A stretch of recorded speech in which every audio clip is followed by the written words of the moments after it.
Então, começando aqui o nosso bate-papo com a Arlete Menegatti, falando sobre constelação familiar. Hoje ela trouxe um tema maravilhoso, que é para acordar todo mundo, né, Arlete? Bem-vinda, bom dia. Bom dia, bom dia, bom dia, André.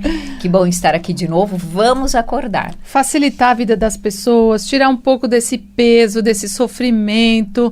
E esse tema é um tema que é bem frequente a aparecer nas constelações familiares, mostrando os nossos antepassados e mostrando também o quanto nós estamos nessa aí frequência que a Arlete vai falar. Isso, nós vamos falar um pouquinho sobre expiação hoje. E espiar não é espiar embaixo da porta, na fechadura, não é bem essa expiação, não. Não, é a expiação no sentido de sofrimento para compensar uma culpa, né? Então, a gente expia para compensar alguma culpa que a gente sente ou outra pessoa sentiu e a gente se identifica com isso. Então, assim, há três formas mais correntes, mais fáceis até de identificar que acontecem essa culpa, né? A primeira delas a gente fala sempre aqui, que é aquela culpa, por exemplo, do filho que vê que precisa seguir o próprio caminho, que precisa ir para a própria vida, mas não consegue sair e deixar ou um pai ou uma mãe doentes ou em depressão, então sente culpa em ir viver a própria vida, né? Ou ter uma vida melhor, né? Talvez mais próspera, mais saudável, que o núcleo, né? Que os pais ou que os irmãos, isso é uma culpa que a gente vê com frequência, né, Simone? A gente fala aqui sobre isso, que é uma das dificuldades de se desprender. Aliás, acho que é a mais frequente, né? Mais Ver frequente. como um filho se propõe a não ter sucesso, a ter um fracasso emocional, não casar, não ter dinheiro para se sustentar, não conseguir aquilo que quer, para ter uma desculpa de ficar junto com os pais, né? Porque sente culpa, né? Ao sair. Né? Indo para uma vida mais fácil, uma vida mais leve, se sente culpado vendo tanto sofrimento ao lado, como que eu posso ter uma vida mais leve. E aí a pessoa inconscientemente boicota muitas oportunidades que aparecem de relacionamentos felizes, profissionais, financeiros, para poder ficar ali, naquele meio, se manter ali, né? Verdade. E essa é uma das formas. A segunda forma de culpa é quando a gente se identifica inconscientemente com alguma situação que algum antepassado nosso vivenciou, e a gente acaba pagando por isso, né? Então, vários casos de assassinatos, de roubos, muitas situações, algumas mais pesadas, outras menos, que aí vem alguém de uma geração seguinte e paga por isso, assume essa culpa, né? Então, alguém fez algo, então eu vou expiar por essa pessoa, que é quando tem muito que a gente diz eu por você. Né, nas constelações. Essa frase, ela significa isso, eu por você, ou seja, eu pago no seu lugar, eu sofro no seu lugar. O que, quando isso acontece, não resolve o problema, né, Simone? Amplifica então, ainda mais, né? Amplifica, aumenta, porque além de você não resolver aquela situação, você está arrumando um problema ainda maior, um emaranhamento ainda maior. Até tem num dos livros do Bert, quando ele fala sobre expiação, que ele cita um exemplo de uma mãe, de uma mulher, né, que ela levou a mãe para viver num asilo. Então, ela, na época, achou que era melhor, mas existia uma culpa nela sobre isso, por colocar a mãe no asilo. Ela se sentia abandonando, de alguma maneira ela via que ela estava abandonando.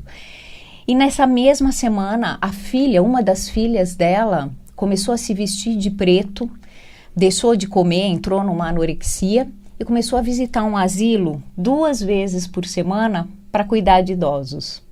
Ele falou que o mais incrível é que ninguém na época percebeu essa ligação. Ninguém da família percebeu essa conexão. Mas geralmente não percebe mesmo, né? Não percebe. Incrível. Quando a pessoa vai constelar, ela fala, meu Deus, não percebi que tinha isso. A gente não percebe mesmo. Mesmo quando é tão claro, né? Porque na mesma semana, quando a mãe põe a avó, né? Então, a filha foi cuidar daquilo, só que ela se penalizou claramente através da vivência que ela começou a levar, sem se alimentar, ela deixou de se alimentar e vestindo preto, ela entrou numa anorexia muito pesada, então ela estava querendo pagar, assumir uma culpa que a mãe dela sentia. Só que isso é completamente inconsciente. Então, às vezes, a Simone, a gente traz alguns casos e fala, imagina, mas eu nunca ia pensar assim, eu não ia agir.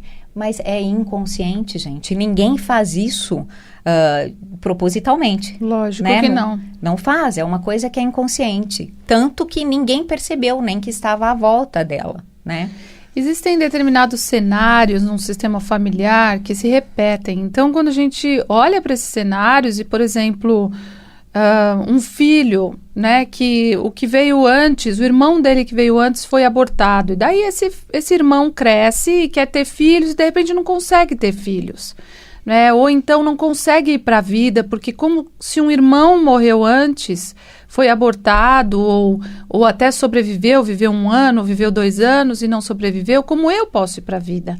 Ou mesmo uma mulher que, um filho que a mãe morreu no parto. Exato. Como essa pessoa pode continuar a vida sem essa expiação, sem essa culpa também, né? Então, porque sente culpa, inclusive, de não viver a culpa. E muitos fatos a gente vê que é também uma falta de aceitação de um destino, de algo maior que vem e acontece na vida de algumas pessoas e a pessoa fica presa e piorando aquele problema, nesse caso que você coloca, mesmo em abortos espontâneos, muitas mães sentem culpa, né? Ou num terceiro caso que eu gostaria de colocar, que é uma terceira situação de culpa, que é quando a gente provoca um mal a uma outra pessoa. A gente vê que uma atitude nossa, que poderia ter sido diferente, realmente prejudicou alguém, a vida de alguém, né? E essa culpa também é muito difícil de lidar. E geralmente qual é a nossa atitude? Sofrer, expiar. Então, só que o que acontece? Enquanto eu me culpo, ok, eu vi que não foi uma atitude saudável, que isso prejudicou o outro.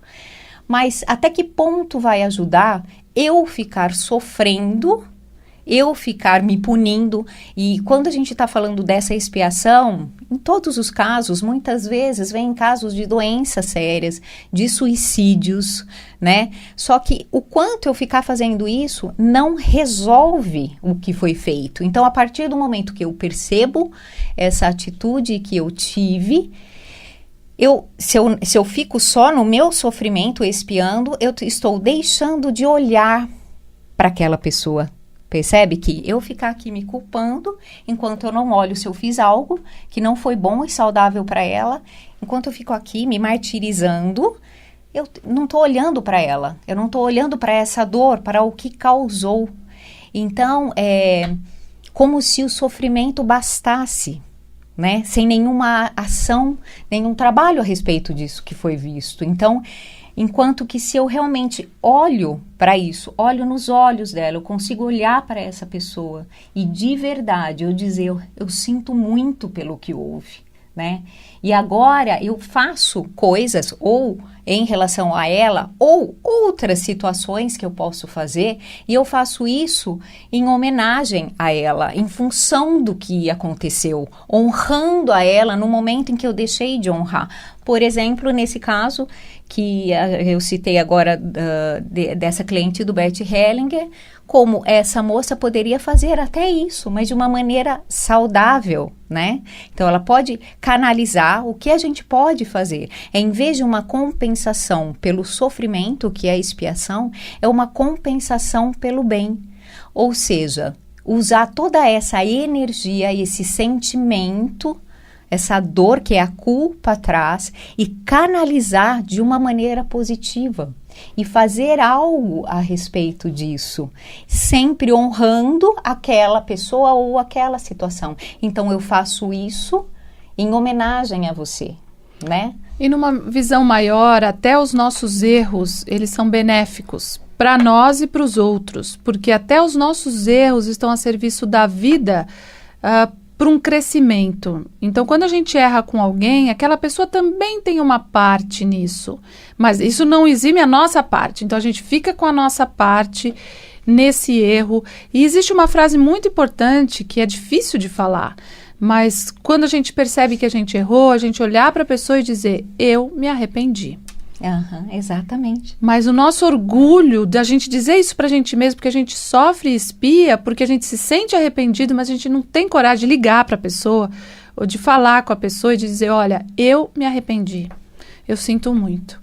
E fazer algo de bom, como a Arlete está falando, fazer algo de bom depois com esse aprendizado, né? Exato, porque senão você fica se culpando, isso não vai resolver, isso não vai ajudar, nem a você, nem a pessoa. E é o que foi feito. Isso traz um grande aprendizado, desde que a gente se abra para realmente aprender, né? Inclusive a respeito da humildade de lembrar que nós somos seres humanos, que nós estamos aqui, nesse planeta, né? E que a gente está o tempo inteiro errando e acertando dentro do que a gente ainda concebe como erros e acertos, né? Mas se a gente não se abre para olhar, mesmo caso, por exemplo, de um filho, quando a mãe morre no nascimento, no parto, e esse filho vive, a culpa é muito grande, né? Então, geralmente, as crianças que nascem dessa maneira, elas não tomam a vida, elas não vão e se apossam da vida.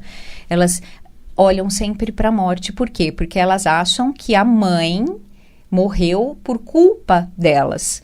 Então, aí você vê o que a mãe fez, né? Então, o que ela pagou a vida do filho com a própria vida, esse ato que aconteceu e que não está simplesmente na mão só dessas duas pessoas, tem algo muito maior atuando, muita coisa atuando junto com isso. Quando esse filho, ele não faz algo de bom com a vida, ele está duplicando, ele está piorando aquele peso e aquela situação do que aconteceu, porque em vez de uma morte, tem duas mortes, não é? Então, como que ele pode fazer? É pegar e falar, mãe, eu honro a vida que você me deu, eu agradeço profundamente a vida que você me deu, e eu vou fazer algo de muito bom com ela, né? Eu vou ser feliz com ela, eu vou ter momentos alegres de prosperidade graças a você, né, que me deu a vida. Então, você melhora, você cura aquilo e não piora, não é? Gente, tudo isso é visto, a gente não consegue ver com os nossos olhos físicos, desde que a gente não, assim, quando a gente tem consciência, a gente pode abrir uma constelação e ver, fazer esses movimentos tão profundos de encontrar a alma da outra pessoa. Ah, mas a outra pessoa não está presente, a outra pessoa já faleceu, a outra pessoa não quer mais falar comigo, não importa. Nesse outro nível, quando você faz uma constelação, você se conecta com a pessoa e você pode fazer esses movimentos, né? E a Arlete tem um espaço em Jundiaí e eu gostaria que você falasse sobre isso, Arlete. Eu tenho um espaço em Jundiaí, onde eu faço as constelações em grupo e constelações individuais, e lá a gente tem outras atividades que eu considero, assim, importantíssimas e tem muita conexão com a constelação, que é o que traz a constelação: desenvolvimento, evolução, autoconhecimento. E eu tenho lá um grupo de meditação às quartas-feiras à noite, e toda primeira quinta-feira do mês a gente tem a dança sagrada, a dança circular sagrada, né? Que é uma delícia, que nossa. É maravilhosa, né? Nossa. É uma forma também de meditar, só que mais divertida, mais espontânea. A meditação, a gente sabe, hoje ela está sendo usada em vários hospitais, em vários lugares, porque a gente precisa silenciar, é no silêncio onde estão muitas respostas, né? A gente precisa sair desse turbilhão, dessa ansiedade que está o mundo, né? Esse monte de informação. Então, a gente precisa silenciar para poder se conhecer, se olhar. Então, meditação é algo muito importante também. Então, o site arletemenegatti.com.br, no Facebook Arlete Menegatti e o telefone, Arlete? 11-286-6796. Então, muito obrigada. Mais um pouquinho que a gente consegue passar, né, de experiências em relação à constelação. Então, todo o pessoal aí da região de Itupeva, Salto, Campinas, Itatiba, Indaiatuba, Jarinu, Itu, nossa, Itupeva. É uma região maravilhosa. podem conhecer o trabalho da Arlete, é só, como a gente falou, ligar 11 2816 6796. Obrigada, Isso mesmo, amiga. eu que agradeço.